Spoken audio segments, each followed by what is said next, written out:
Good YouTube, Quinn Wade. Coming to y'all with that instant basketball analysis on Analysis Playground on YouTube, exclusively on there forever. And we're going to talk about the Charlotte Hornets blew out my Celtics 118-89. The Celtics go to 41 and 21 and 20 and 10 at home. The Hornets go to 32 and 31. They are finally above 500, and they're 18 and 15 on the road. Charlotte goes to 1 and 0 since they play us again later this season, two more times. The Hornets 35 to 23 in the first quarter against the Celtics, and then they also won the second quarter 29 to 20. They won the third quarter 27 to 25, and the fourth quarter 27 to 21. So the Hornets just beat us down every single quarter and just blew us out by the end of the game. Also, no competition for them from the Celtics in this one. Miles Bridges, 31 minutes, 9 points, 3 of 10 from the field, 2 of 7 from 3, 1 of 2 from the free throw line. He did have 3 rebounds, 2 assists, no turnovers, no personal fouls, and was a plus 21 and plus minus. He missed basically all of his shots. The threes helped, the drive helped, but not enough efficiency-wise from him tonight. They didn't really need him to have a big game, though, as they blew out the Celtics anyway. But you definitely want to see him play better in the future. Musa, 29 minutes. He had 9 points. He went 2 of 4 from the field. Got some good finishes around the rim. Also missed some, too. But he also went 5 of 5 on the free throw line. He had 9 boards and 6 assists. If he was able to reset that offense or, make a pass directly to a basket when he was able to do it, it worked out. He had 2 steals, 4 offensive boards, 5 personal fouls, was a plus 11. And plus minus Brandon Miller, 27 minutes, 18 points, 8 of 13 from the field, 2 of 5 from 3. He had the wide open shots falling. He had the drives going. He had the stopping pops going. And that's what you love to see from him. He did have 5 rebounds, 2 assists, 1 turnover, and 3 steals. 4 personal fouls was a plus 12 and plus minus. LaMelo Ball, 23 minutes for him. He had 18 points as well, but he went 7 of 17 from the field and 4 of 10 from 3. His shots are hard. His shots are difficult, but he has shown throughout his career that he can make them, and he did make enough of them to get them the lead and stay in front to be able to win the game. He also had 7 rebounds, 4 assists, and no turnovers. He also had 2 offensive boards and 4 personal fouls, and was a plus 9 and plus minus. Con Knipple, 31 minutes, 20 points. The 20 points was the most on the team tonight. He had the pull-up game really going, but he did drive a couple times too. So he finished 7 of 14 from the field, 4 of 8 from 3, 2 of 3 from the free throw line. He had 4 rebounds, 1 turnover, 1 block, 2 personal fouls, and plus 22 and plus minus. And then Xavier Tillman, 5 minutes. He got 1 block. That's all he really did, but get a plus 5 and plus minus. Ryan was able to finish a couple times near the basket with a dunk. Then he finished 3 or 4 from the field with 6 points, 2 rebounds, 1 assist, 1 steal and 2 block, 1 personal foul with a plus 13 and plus minus. This is good defense and good rim protection and good rim scoring from him. Pat Connaughton was out there for his scoring. He went 2 of 6 from 3 and 2 of 7 from the field for 6 points in 14 minutes. He did have 2 rebounds, 1 assist, no turnovers, and a steal. 2 offensive rebounds, which was his only rebounds. He also had no personal foul, was a plus 7 and plus minus. Kobe White gave them the most scoring punch off the bench with 17 points. The step backs was going, the drives was going, the pull up was going. Everything was really going well for Kobe White in this game. He went 6 of 9 from the field, 2 of 3 from the 3-point line, 3 or 4 from the free throw line. He also had 1 rebound and 6 assists.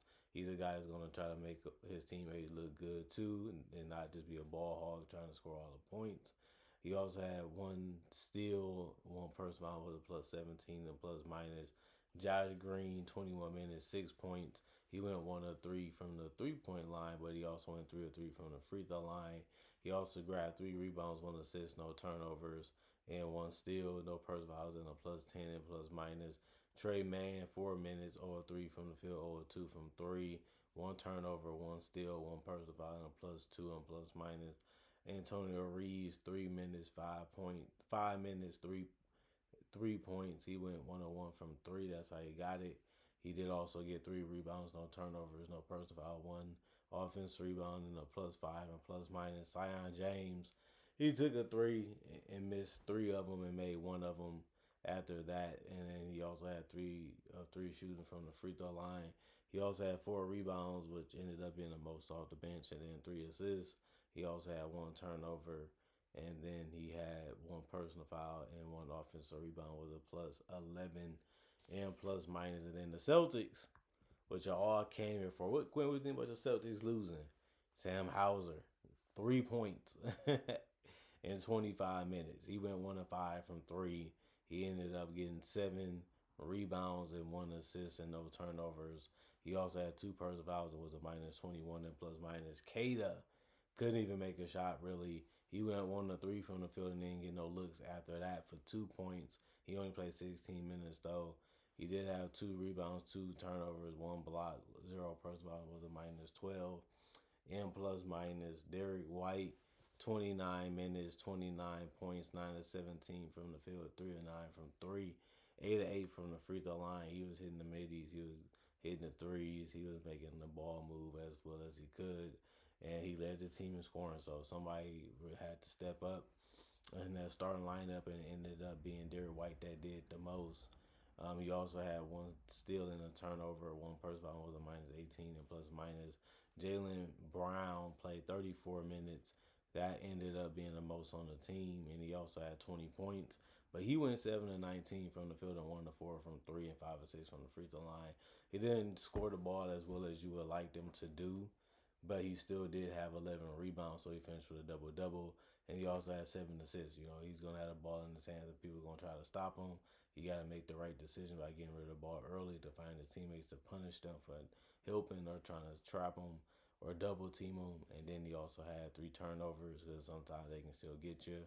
He had 1 offensive board, 1 personal foul, and was a -20 and plus minus. Baylor Shireman was trying to hit the wide open looks, and it worked.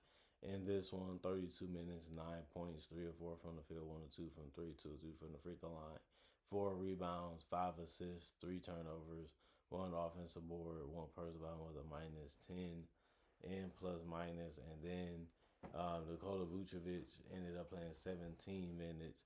He had 7 points and went 2 of 10 from the field, 1 of 3 from the 3-point line, 2 of 2 from the free throw line. I didn't really have too much of a problem with the shot selection. The shots just weren't falling in this one, which sucks. But it happens. It's nothing really new. We needed more from our bench, and we didn't really get it. 4 rebounds for Nikola Vucevic, 1 assist, 1 block, 1 personal foul, 1 offensive board, and a -9 and plus minus. Garza, he did a good job of attacking the basket, but he also went 1 of 3 from the 3-point line and 2 of 2 from the free throw line and 3 of 5 from the field for 9 points in 15 minutes. He did have 2 rebounds, 2 turnovers, and a block, and 3 personal fouls and was a -8 and plus minus. He was getting deep in the paint and scoring quick, which is something that you have to like. At the end of the day, and Peyton Pritchard, we need him to have a way better game than he had. He went 0 of 6 from the field, 0 of 5 from three, and then he also had 2 rebounds, 2 turnovers, 2 personal fouls, and was a -14 and plus minus. Ron Harper Jr. played 7 minutes. He missed his only shot, which was a three, but he did get a turnover. No personal foul, was a -4 and plus minus. Jordan Walsh, 16 minutes, 2 points. He made his only shot.